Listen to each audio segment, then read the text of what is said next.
It's Vampire. With me today, I have a very, very special guest, some guy that I have known for a long, long time, since our college years, right?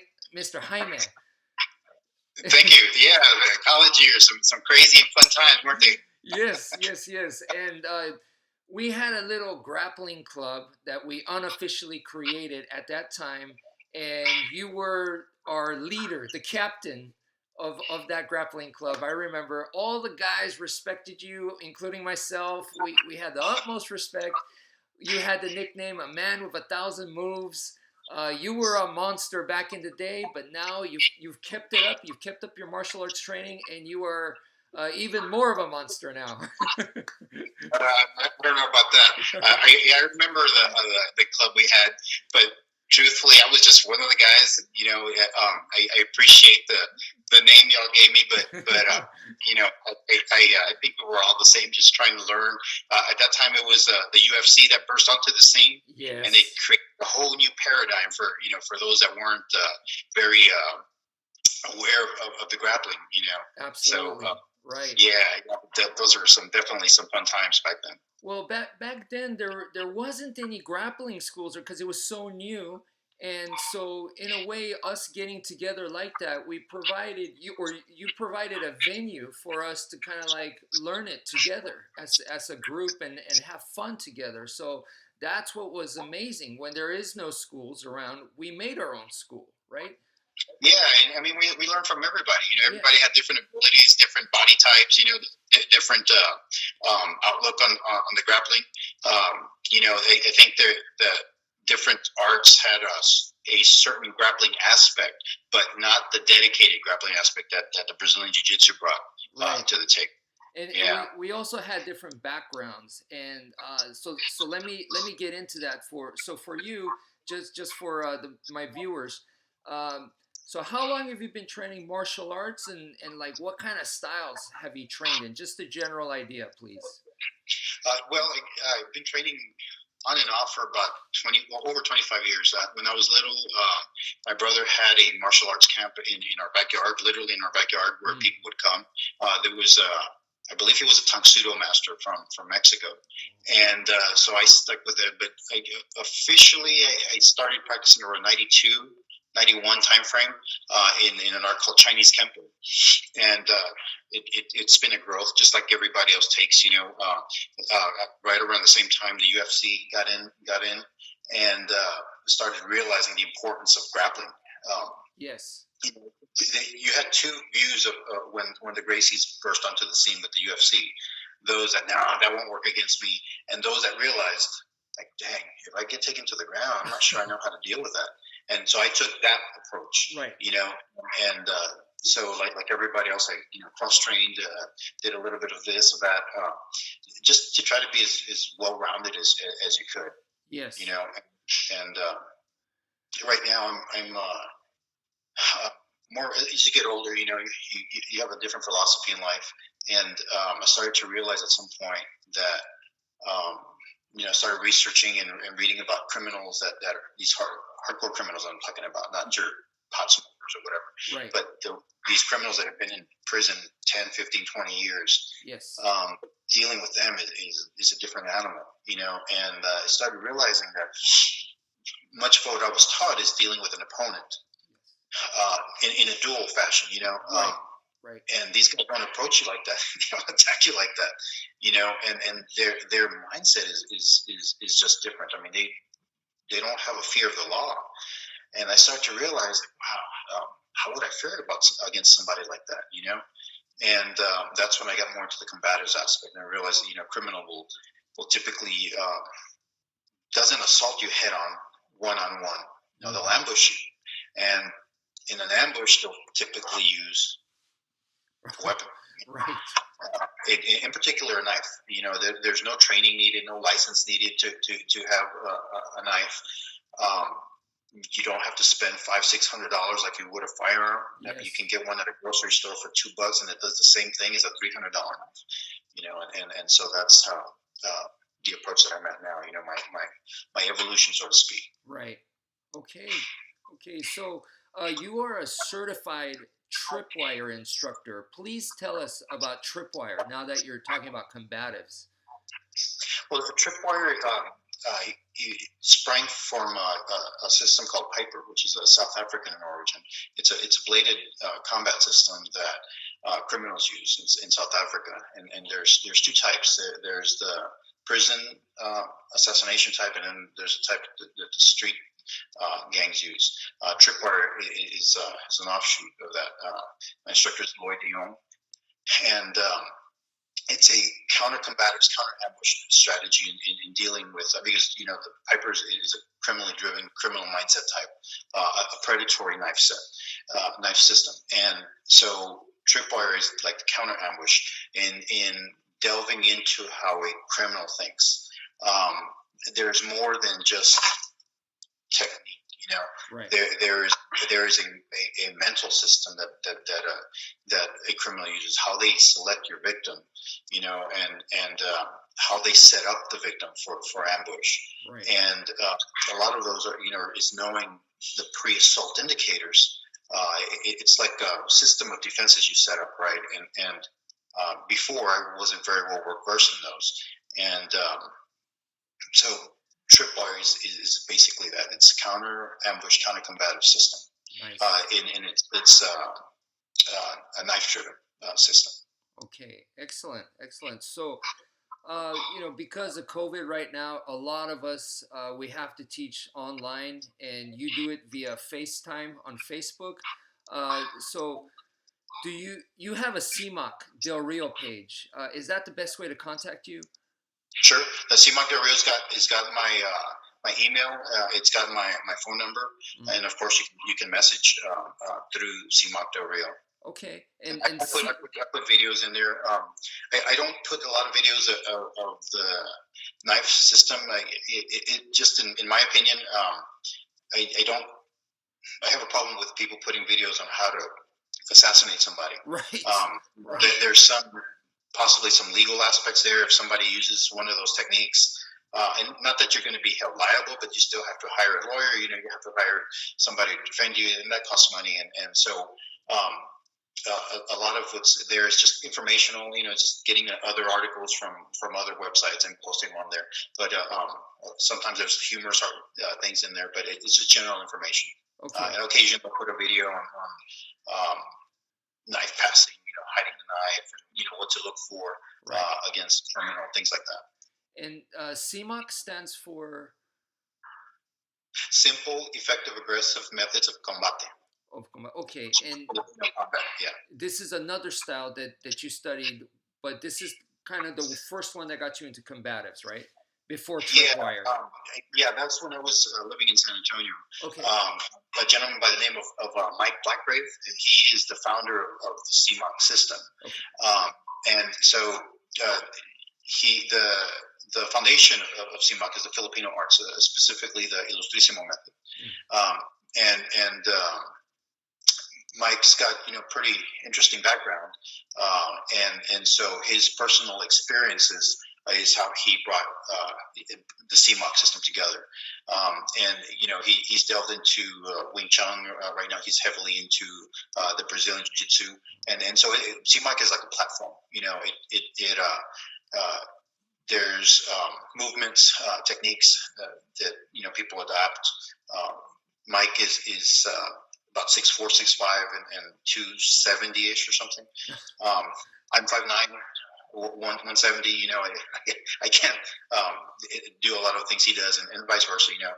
And so, but the patterns, the movement patterns, the philosophy you can adapt to your style. Right. Okay. So the last question here is, what made you decide to focus on the combatives, which you kind of already answered, but yeah. Well, yeah, it's I guess one is age, and like everything, you evolve. I'm not my philosophy and mindset's not when I was a 19, 20-year-old hothead, that somebody looked at me wrong, I was ready to rumble. As you grow older, you start to realize, there's bad people out there, and they won't give you an inch, and their philosophy is different. It's evil in some aspects, and I started to realize that a lot of what I was taught, not that it's bad, but like I said, it focuses more on one-on-one duel type. Yeah. We're both in a mutual agreement of combat. And I started to realize, a lot of these people that have been out of prison or that are not afraid of the law because they have nothing to lose, dealing with them is different. I have a saying, dealing with a criminal is different than dealing with an opponent. Dealing with an opponent, there's a different realm. There's rules. There's people that will look after you via referee, right? Right. Dealing with somebody that has a criminal mindset and is criminally driven, it's a little difficult, and in today's, there's a lot of violent data out there. People that get seriously injured or killed, it's different. It's not one-on-one. It's set up by an ambush, and so that led me more into the combatives. Not to emulate or glorify them, but to understand how they think. Yes. And to extrapolate certain methodology that they use. And a lot of the methodology they use, it's not. I mean, they don't have 1,000 techniques and a red belt on them. No. It's the intent. It's just they attack you with a ferocity, a violence that that before I wasn't really sure if I knew how to deal with it. Right. And so that led me into the combatives realm. Okay. Well, man, it's been so awesome. We've been talking this past week and stuff, just getting back, and reminiscing about the memories of our college years where we were both trying to, what is this grappling thing? Trying to figure that out, and and you coming from the Kempo background and Jeff Speakman's the perfect weapon. That's what got me interested in the double sticks. And so remember we practiced with the sticks in your apartment, and we pretty much we both did like Heaven 6 and stuff. I mean, those kinds of experiences were awesome. And even watching that's one of my favorite movies too. and watching the early UFC, having a little UFC party at on campus because that's where we lived, right? So that was like UFC 8. I remember that with Don Fry's debut. Oh yeah, That was in Puerto Rico, if I'm not mistaken. I don't keep up with the UFC much anymore. Time and family kind of keep me from it, but I'm not that interested in it, I should say, anymore. But I remember the first UFCs were brutal. Right now there's a lot more rules in it, but the athletes now are supremely conditioned and powerful. Right. Compared to the first UFCs. Different era, right? Different era. Yeah. Much different era. Yeah, but today's athletes, though, they would probably go in there and clean house on the first UFCs. A lot of those were rumblers. Yes. And do you remember the first UFCs when they would show the fighter, right, and they would show a little video snippet of them doing really perfect techniques, and then they go into the UFC and a completely different. Right. It became a rumble. Most of those techniques went out the window, and so that ties into a little bit about the combatives aspect of the way, street fight versus dojo is. It's very unstructured, and different mindset. I think we talked about earlier a little bit about the S1 versus S2 mindset. Yes. S2 is executive function thinking. S1 is more movement driven because it's driven by your cerebellum.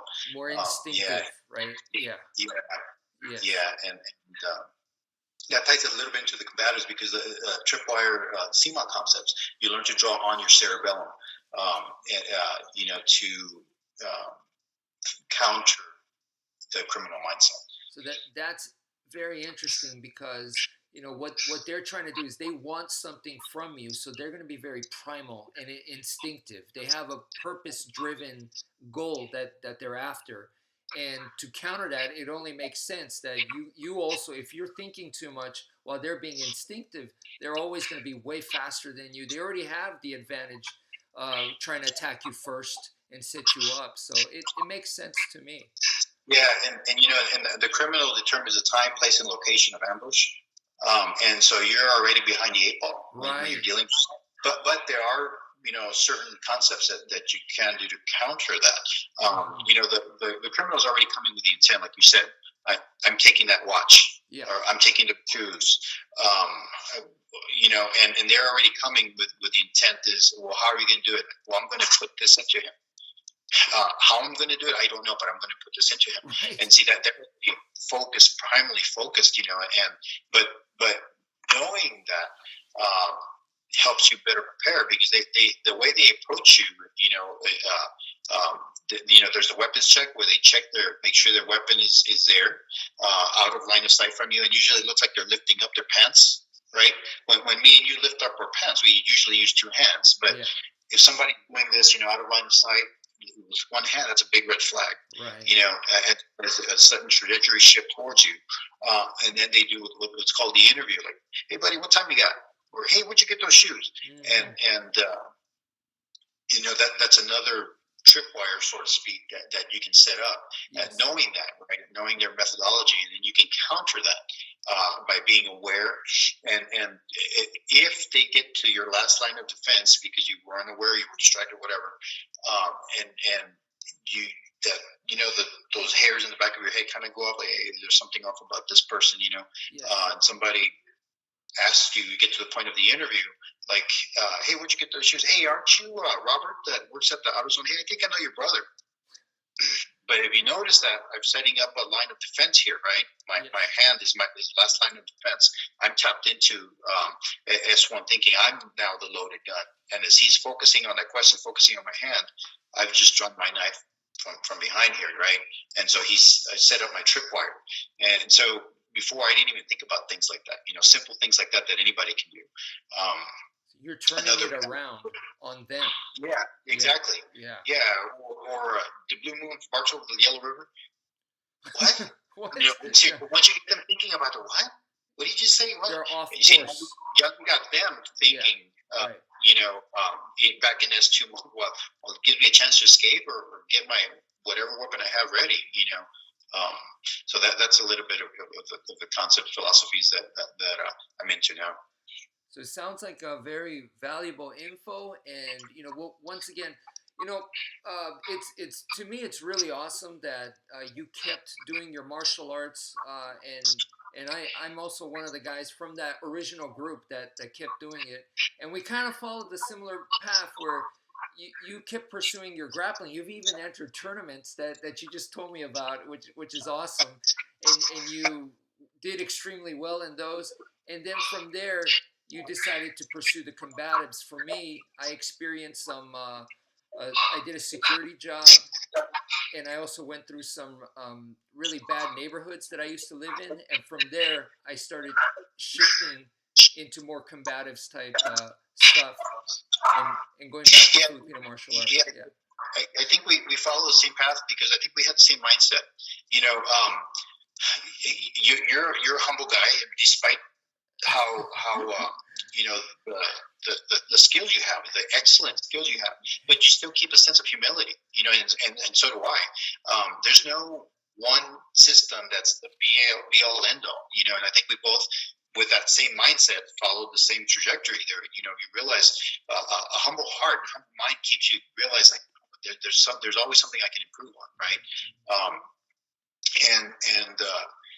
And you seek those things that you can improve on, and for me, it was as I got older, I realized, my goal is not to win tournaments anymore. My goal is not to compete anymore. My goal is not to show everybody how good I am. I mean, you settle down. Life gives you challenges and rough spots, and you learn to be humble and approach things from a different mindset. And I think we both follow the same path.